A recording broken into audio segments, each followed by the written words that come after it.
పెళ్ళి. ఈ పెళ్ళి అనేది మన జీవితంలో జరుపుకునేటువంటి ఒక పెద్ద పండుగ అనమాట. ఈ పెళ్ళి గురించి ఇప్పుడున్న యువత ఎందుకని అనాసక్తిగా ఉన్నారు? ఎందుకని తొందరగా పెళ్ళిళ్ళు చేసుకోవట్లేదు అనే విషయానికి వస్తే, మనం ముఖ్యంగా పెళ్ళి అనేది పూర్వకాలం నుంచి చూసుకుంటే 12 ఏళ్ళకి 14 ఏళ్ళకి అలా పెళ్ళిళ్ళు జరిగేవి పూర్వంలో, మన పూర్వీకులప్పుడు. తర్వాత అది 17 సంవత్సరాలకి, తర్వాత 18 ఏళ్ళకి జరిగినాయి. ఇప్పుడు ప్రజెంట్ మనకి అమ్మాయికి అయితే 18 సంవత్సరాలు నిండాలి, అదే అబ్బాయికి అయితే 21 సంవత్సరాలు నిండాలని చెప్పేసి సుప్రీంకోర్టు ఒక రూల్ అనేది ప్రకటించింది. అంటే ఇది మన యొక్క రాజ్యాంగబద్ధం అనమాట. ఎవరైనా సరే ఒక అమ్మాయి అబ్బాయి మేజర్స్ అయితే వాళ్ళు పెళ్లి చేసుకోవచ్చు అనేటువంటి రాజ్యాంగం మనకు వచ్చింది. గత కొంతకాలంగా ఈ యొక్క వయసులో పెళ్ళిళ్ళు అయ్యాయి. తర్వాత రాను ఏమైందంటే 26 సంవత్సరాలు, తర్వాత 28. ఇప్పుడు ప్రజెంట్ ట్రెండ్ ఏం నడుస్తుందంటే 30 సంవత్సరాలు దాటినాక, లేదంటే 35 దాటినాక పెళ్లి చేసుకుంటున్నారు. అసలు ఈ ట్రెండ్ ఎందుకు వచ్చింది? ఇప్పుడున్న యువత ఏం ఆలోచిస్తున్నారంటే, వాళ్ళు ముఖ్యంగా అనుకునేది ఒక సంబంధానికి వెళ్తే వాళ్ళు ఏమడతారంటే, బాబు నీకు ఉద్యోగం ఉందా, ఎంత జీతం వస్తుంది, నీకు బ్యాక్గ్రౌండ్ ఏముంది, మీ ఇంట్లో మీకు ఆస్తులు ఏమున్నాయి, లేదంటే మా అమ్మాయిని ఎంతవరకు చూసుకోగలవు అని చెప్పేసి అడుగుతున్నారు. అట్లాగే వీళ్ళు కూడా అబ్బాయి తరపు వాళ్ళు ఏమవుతున్నారంటే, అమ్మాయికి ఎంత ఆస్తుంది, ఎంత కట్నం వస్తారు, అమ్మాయి ఏమైనా ఉద్యోగం చేస్తుందా, లేదంటే వాళ్ళకి పుట్టుపూర్వత లేదని చెప్పేసి చూస్తున్నారు. ఇవన్నీ చూసుకుంటే ముఖ్యంగా యువత ఆలోచన ఏంటంటే, మనం ఫస్ట్ సెటిల్ అయినాకే పెళ్లి చేసుకోవాలి.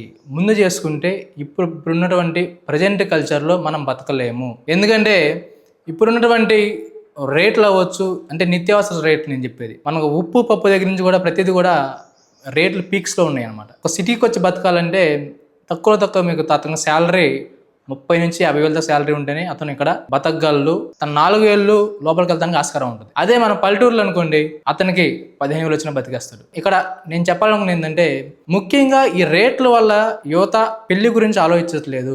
దాంతోపాటు మనం సెటిల్ అయితే ఎంతవరకు సెటిల్ అయ్యాం, మనకు పెళ్ళైనాక మనకు వచ్చిన భార్యని పిల్లల్ని మనం ఎంతవరకు చూసుకోగలం, పోషించగలం అనే ఆలోచనలోకి వెళ్ళిపోయి ఆ యొక్క పెళ్ళి అనేదాన్ని కొంచెం పోస్ట్ పోన్ చేస్తున్నారని చెప్పేసి నేను అనుకుంటున్నాను. వీటితో పాటు ఇంకొక పాయింట్ ఏంటంటే, యువత ఇప్పుడు ఒక అమ్మాయి అయినా సరే ఒక అబ్బాయి అయినా సరే పెళ్లి చేసినప్పుడు వాళ్ళిద్దరూ ఒకరినొకరు బాగా అర్థం చేసుకుని చేసుకోవాలన్న ఆలోచనలో అయితే వాళ్ళు ఉన్నారు. ఇప్పుడు ప్రజెంట్ ట్రెండ్ ఏం నడుస్తుందంటే, ఒక అమ్మాయికి 2-3 అబ్బాయిలు బాయ్ ఫ్రెండ్ ఉంటున్నారు, లేదు ఒక అబ్బాయికి 2-3 అమ్మాయిలు బాయ్ ఫ్రెండ్ ఉంటున్నారు. అంటే ఈ విధంగా నడుస్తున్నా కానీ తర్వాత పెళ్లి టైంకి వచ్చేసరికి ఇద్దరు ఎవరైతే ఉన్నారో వాళ్ళకి ex girlfriend ex boyfriends వాళ్ళందరిని వదిలేసి అతనితోటి లేదంటే ఆమెతోటి ఇద్దరు కలిసి ఉండటానికి మొగ్గు చూపి వాళ్ళు ఉండగలను అంటేనే పెళ్లి చేసుకోవడానికి ఎక్కువ ఆస్కారం చూపుతున్నారు.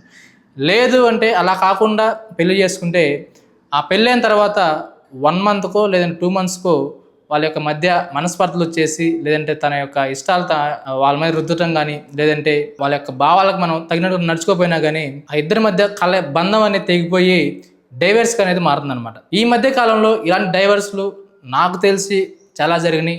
ఇక ప్రపంచానికి తెలిసి అయితే నేను చెప్పనవసరం వచ్చి ఎన్నో జరిగి ఉంటాయి. వీటితో పాటు ఇప్పుడు కొత్తగా హత్యలు కూడా జరుగుతున్నాయి అనమాట. అంటే మనం ఇష్టం లేకుండా పెళ్లి చేసుకుంటే, అంటే అతను బాయ్ ఫ్రెండ్ ఉండొచ్చు, లేదంటే గర్ల్ ఫ్రెండ్ ఉండొచ్చు, అమ్మాయిని చంపేసి లేదంటే అబ్బాయిని చంపేసి తన యొక్క తన గర్ల్ ఫ్రెండ్ తోటి బతకడానికి ఎక్కువ ఆసారాలు చూపిస్తున్నారు. కాబట్టి యువత దీన్ని కూడా దృష్టిలో ఉంచుకొని మనకి పెళ్ళే వద్దు, మనం బతుకున్నంత కాలం హ్యాపీగా సింగిల్గా బతికేద్దాము, ఈ పెళ్లి చేసుకొని ఆ వచ్చే అబ్బాయితోనో లేదా వచ్చే అమ్మాయితోనో మనం బాధలో పడలేము, ఆ బాధలో మనం భరించలేము, మనం చచ్చే కన్నా ఇలా బతుకుంటాం మేలు కదా అని చెప్పేసి ఒక ట్రాన్స్లోకి వెళ్ళిపోయారని చెప్పేసి చెప్పుకోవచ్చు. ఇక ఇదే పెళ్లి గురించి ఇంట్లో వాళ్ళు ఏమనుకుంటారు, ఇంట్లో వాళ్ళు ఎలా మాట్లాడతారు అనే విషయానికి వస్తే, మనకి డిగ్రీ అయిపోగానే ఉద్యోగం అంటారు. సరే అని చెప్పి ఉద్యోగం జాయిన్ అయినాక నీకు శాలరీ ఎంత వస్తుంది, నీకు ఎంత వస్తుంది అని చెప్పి మన ఇంట్లో వాళ్ళతో పాటు చుట్టుపక్కల మన ఊరు వెళ్ళామంటే చాలు మన చుట్టుపక్కల అందరూ అడుగుతారు, ఎంత వస్తుంది, ఒక 50 వస్తుందా, 1,00,000 వస్తుందా, లేదా 2 లక్షలు వస్తున్నాయి అని అడుగుతూ ఉంటారు. నాకు ఎందుకు అర్థం కాదు అలా అడుగుతారు. కొన్ని మనం తీసుకెళ్ళిస్తాం అదే ఉండదు.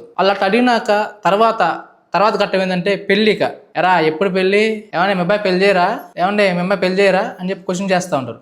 ఇంట్లో వాళ్ళు బాగానే ఉంటారు, చుట్టుపక్కల ఎవరైతే ఉంటారో వాళ్ళకి పని పాట ఉండదు కదా, ఏ పని పాట ఖాళీకి కూర్చొని ఇలా ఇంట్లో వాళ్ళకి ఎక్కబడుతూ ఉంటారు, పెళ్లి చేయరా లేదంటే గుడ్డు చేయరా అని చెప్పేసి మాట్లాడుతూ ఉంటారు. ఎవరి ఇంట్లో వాళ్ళు ఎందుకు చూసుకుని నాకు అర్థం కాదు. అంటే పెళ్లి ఒకటే జీవితమా, వాళ్ళ ఇంట్లో వాళ్ళు తెలియదు పెళ్లి పుడిచారు వాళ్ళ అబ్బాయికి అనేది. పెళ్లి అనేది ఒక సుదీర్ఘమైన ఘట్టం అనమాట. దానిని ఒక అమ్మాయి ఒక అబ్బాయి వాళ్ళు ఎంతో ప్రేమతో ఆస్వాదించి చేసుకోవాల్సినటువంటి 2 కుటుంబాల కలయిక, 2 మనుషుల కలయికతో కలగాల్సినటువంటి ఘట్టమే ఈ పెళ్లి అనేది. సో ఈ పెళ్లి గురించి నలుగురు చెప్పారని చెప్పేసి, లేదంటే నలుగురు ఏదో అన్నారని చెప్పేసి మనం తొందరపడి పెళ్లిళ్ళు చేస్తే ఆ పెళ్ళిళ్ళు నిలబడవు. ఈ విధంగా ఫోర్స్ చేసి ఏమైనా చేయాలనుకుంటే ఒక 2 కుటుంబాల యొక్క కలయిక దెబ్బతినిద్ది. దాంతోపాటు ఎవరైతే పెళ్లి చేసుకున్నారో వాళ్ళ యొక్క మనసులో విరిగిపోయి వాళ్ళు ఏదైనా అఘాయిత్యానికి పాల్పడే అవకాశం కూడా ఉంటుంది అనమాట. ఒకవేళ అన్నీ బాగుండి సంబంధం కుదిరి మంచిగా ఉంటే, ఒకవేళ నచ్చకపోతే ఆ యొక్క ఇంట్లో తల్లిదండ్రులు అవ్వచ్చు, లేదంటే మన చుట్టాలు అవ్వచ్చు, కూర్చోబెట్టి మాట్లాడి ఇది పరిస్థితి మనం మాట్లాడితే అర్థం చేసుకునే అవకాశం అనేది కొంచెం ఉంటుంది. అంతేగాని మనం ఫోర్స్ చేసి వయసు వస్తుందని చెప్పేసి, వయసు పెరుగుతుందని చెప్పేసి పెళ్లి చేయాలి, లేదంటే ఇంకేదో చేయాలని చెప్పి చూస్తే మాత్రం అది వేరే అనర్థాలకు దారితీస్తుందని చెప్పేసి అనుకోవచ్చు. ఎందుకంటే ప్రజెంట్ ఉన్న ట్రెండ్ కల్చర్ ఆ విధంగా ఉంటుంది కాబట్టి నేను ఈ విషయం చెప్తున్నాను. దీంతో పాటు కొంతమంది అంటారు మనం అనుకుంటే అవుతుంది, లేదంటే వేరే వాళ్ళు అనుకుంటే అవుతుంది అని చెప్పేసి అనుకుంటారు. ప్రతి మనిషి ఏదైనా ఒకటి అనుకుంటే అయ్యిద్ది అనుకుంటే అందరూ అదే అనుకుంటారు కదా. సపోజ్ ఇప్పుడు ఎవరైనా సరే ఒక పర్సన్ కి నేను బాగా ఎదగాలి, నాకు డబ్బులు బాగా సంపాదించాలని కోరుకుంటుంది. ఆ మనిషి అనుకోగలను అయిపోద్దా? దాని తగ్గట్లు కష్టపడాలి, వచ్చే ఆటుపోతూ మనం ఎదుర్కోవాలి. ఆ తర్వాత ఫైనల్ గా అతను ఏదైతే అనుకున్నాడో అది సాధిస్తాడు. ఇది కూడా అంతే, మనం అనుకోగలను జరగదు కదా. అమ్మాయి నచ్చాలి, అమ్మాయితో మాట్లాడాలి, తర్వాత జాతకాలు కలవాలి, ఆ ప్రొసీజర్ మొత్తం అయినా కదా పెళ్ళి అయ్యేది. తీసుకురాగానే పెళ్ళి అయితే అవ్వదు కదా. ఇవెందుకు ఆలోచించలేకపోతున్నారు? పేరెంట్స్ అవ్వచ్చు, ఇంకా ఎవరైనా అవ్వచ్చు. సో ఇది ఒకటి ఆలోచించండి. మనం ఏది అనుకోగలను అయితే ఏది అవ్వదు. దానికంటే ఒక టైం రావాలి. ఆ టైం వచ్చినప్పుడు ఖచ్చితంగా ఎవరు ఆపినా కూడా అది జరిగి తీరుతుంది. ఇదైతే గట్టిగా నేనైతే నమ్ముతున్నాను.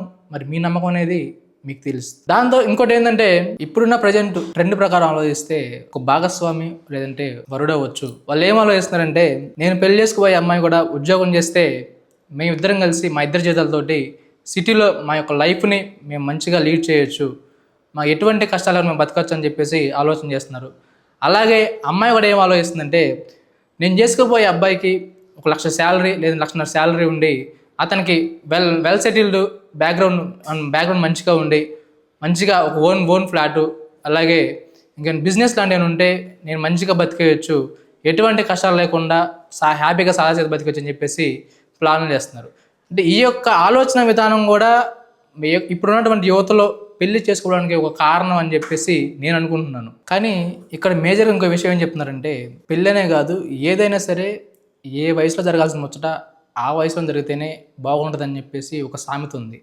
సామెత కాదు, మన పెద్దలు ఇప్పటికీ అంటానే ఉంటారు. ఎందుకంటే వయసు దాటే కొద్దీ మన బాడీలో చేంజెస్ వస్తూ ఉంటాయి. అవి హార్మోన్స్ అవ్వచ్చు, లేదంటే ఇంకేమైనా కూడా జరుగుతూ ఉంటాయి. కాబట్టి ఆ వయసులో జరిగితే మనకంటూ ఒక మంచి ఫ్యామిలీ ఏర్పడుతుంది అని చెప్పేసి వాళ్ళ యొక్క భావన. వీటిలో ముఖ్యంగా మన పెద్దలు మనం చెప్పేది ఏంటంటే, మన వయసు 30 దాటిందంటే మన యొక్క బాడీలోని రకరకాల హార్మోన్స్, అంటే వాళ్ళ యొక్క ఉద్దేశం ఏంటంటే పిల్లలు పుట్టరేమో, ఒకవేళ పిల్లలు పుడితే ఎలా పుడతారు, లేదంటే పిల్లలకి లేట్ అవుతుందేమో అని చెప్పేసి వాళ్ళు ఆలోచిస్తూ ఉంటారు. మనం వాళ్ళ ఆలోచనల్ని తప్పు పట్టలేము అలా అని చెప్పేసి వాళ్ళ ఆలోచన తగ్గట్లు నడుచుకోవాలంటే ఇప్పుడున్న ట్రెండ్కి మాత్రం అది కాని పని అని చెప్పేసి చెప్పుకోవచ్చు. ఎందుకంటే వాళ్ళ యొక్క ఆలోచన ఏంటంటే, మా అబ్బాయికి పెళ్ళి అవ్వాలి, మా అమ్మాయి పెళ్ళి అవ్వాలి, పిల్లలు పుట్టాలి, వాళ్ళు సంతోషంగా అని చెప్పి ఆలోచిస్తారు. అదే విధంగా ఇప్పుడున్న యువత ఏం ఆలోచిస్తారంటే, నేను బాగా సంపాదించాలి, నేను బాగా సెటిల్ అవ్వాలి, నేనంటూ ఒక ఐడెంటిటీ తెచ్చుకోవాలి, లేదంటే నాకు 1,50,000 లేదా 2,00,000 జీతం రావాలి అనే ఆలోచనలోకి వెళ్ళిపోయి వాళ్ళ యొక్క కెరీర్ మీద దృష్టి పెట్టేసి ఈ పెళ్లిని ఒక ఘట్టాన్ని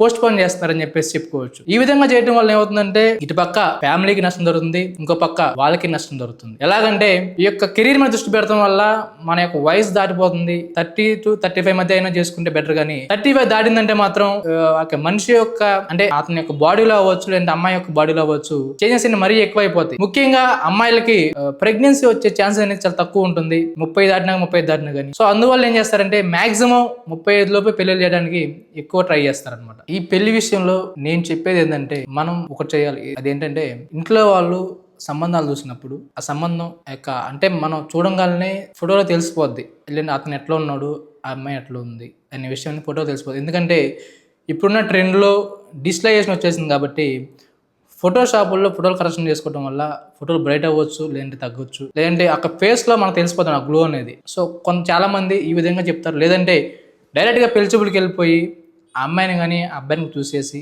ఆ అబ్బాయితో మొత్తం మాట్లాడి, లేదంటే అమ్మాయితో మొత్తం మాట్లాడి, అంటే మీకున్నటువంటి క్లారిఫికేషన్ అవ్వచ్చు, లేదంటే డౌట్స్ అవ్వచ్చు, లేదంటే ఆమె మీతో ఎలా ఉండాలనుకుంటుంది, ఆ అబ్బాయి మీతో ఎలా ఉండాలనుకుంటున్నారు, లేదంటే మీ కోరికలు ఏంటి, మీ క్వాలిటీస్ ఏంటి, మీ ఎక్స్పెక్టేషన్ ఏంటి, ప్రతిదీ మీరు ఆ అమ్మాయితో కానీ అబ్బాయితో కానీ మీరు మాట్లాడుకొని వాళ్ళు ఓకే, మాకు ఓకే అనుకున్నప్పుడు మాత్రమే మీరు అగ్రీ చేసుకుంటే చాలా మంచిది.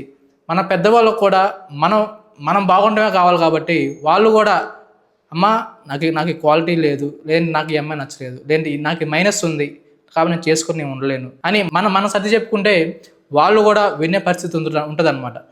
సో వాళ్ళు వింటలేదని చెప్పేసి మనం ఏదో ఫోర్స్గా మాట్లాడలేదు, మనం దూరం పెట్టి వచ్చిన ప్రతిదాన్ని మనం దూరం పెడితే రేపటి రోజున మనకంటూ ఒక ఫ్యామిలీ ఉండదు. తర్వాత వయసు పెరిగే కొద్దీ మన యొక్క పేరెంట్స్ అవ్వచ్చు, లేదు మన యొక్క ముత్తాతలు అవ్వచ్చు, ఎవరైనా కానీ వాళ్ళు మన నుంచి వీడిపోతారు. కాబట్టి మనకంటూ ఒక ఫ్యామిలీ ఉంటే వాళ్ళు కూడా ఎంతో సంతోషంగా ఉంటారని చెప్పేసి నేను అనుకుంటున్నాను.